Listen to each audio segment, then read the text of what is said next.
People are raging on social media about the pandemic. Some are thumping their chests about how many positive tests we have now and saying we need to mask and socially distance, while others are pointing out that you can never put the genie back in the bottle. COVID is never going to go away. In addition, these same people point out that the number of deaths is clearly less since the vaccinations have come in everyday use. And some even argue that the pandemic is over. We can all agree that death is the thing we're all most concerned about. One way to look at the pandemic, then, is that it's over when the excess death rate goes back to zero and stays there. In this video, we'll go over how the excess death rate is calculated, causes of death, and where we are today. Is the pandemic over? Watch to the end to find out.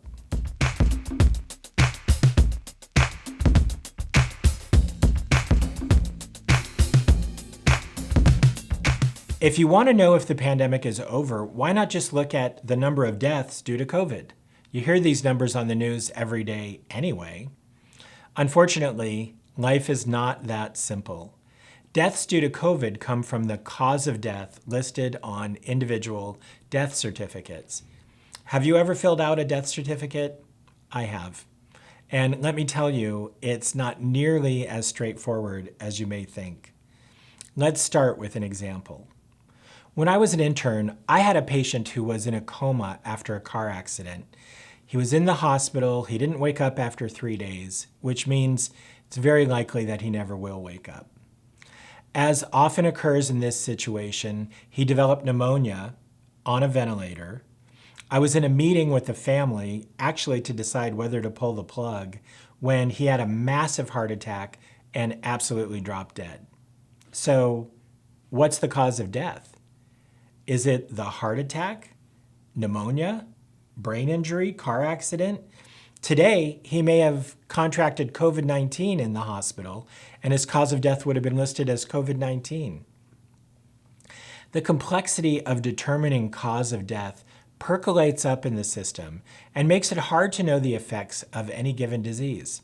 COVID is actually a great example because many of the people we lost were over 80, and they would have died of something else had SARS-CoV-2 virus never existed, likely around the same time. To overcome these issues, when doctors want to know how many deaths were actually caused by something like a pandemic, directly and even indirectly, we look at excess death. Excess death is the number of deaths we would have expected during a period under normal circumstances above what was observed.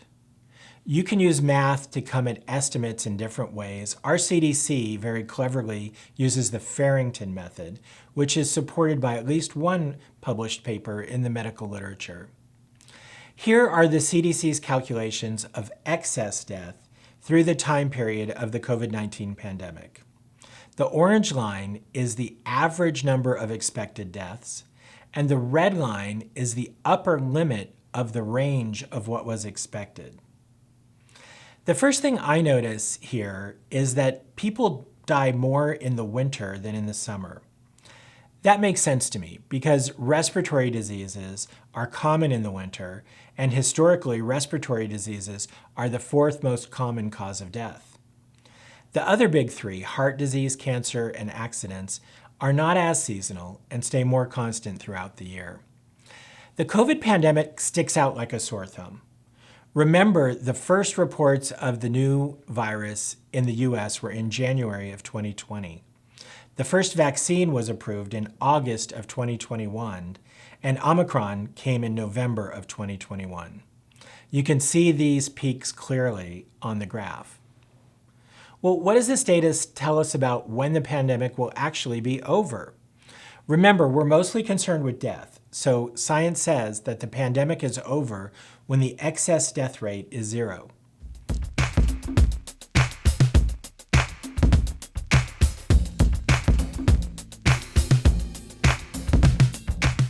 I took the CDC data for Arizona, where I live, and plotted the excess deaths since August of 2021, the month when the first vaccine was adopted and approved.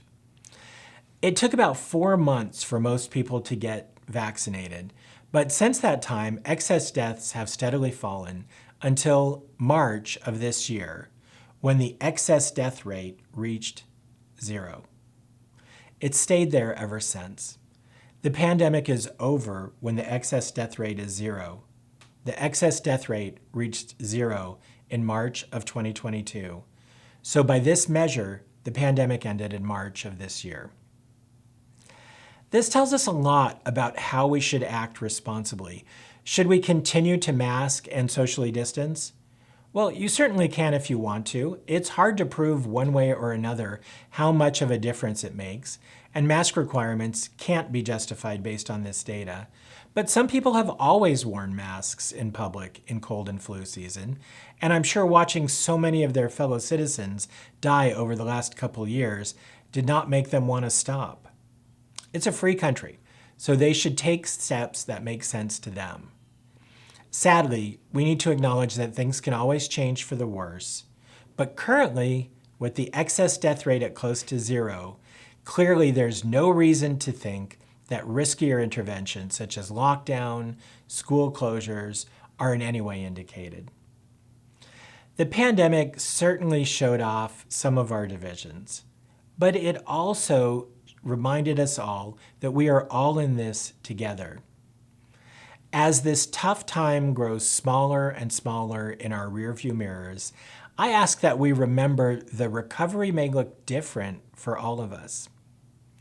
I'd like to close with an updated version of an old Hebrew prayer for the sick.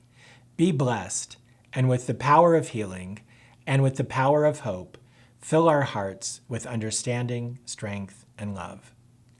For best practice, I'm Dr. Dan Lieberman.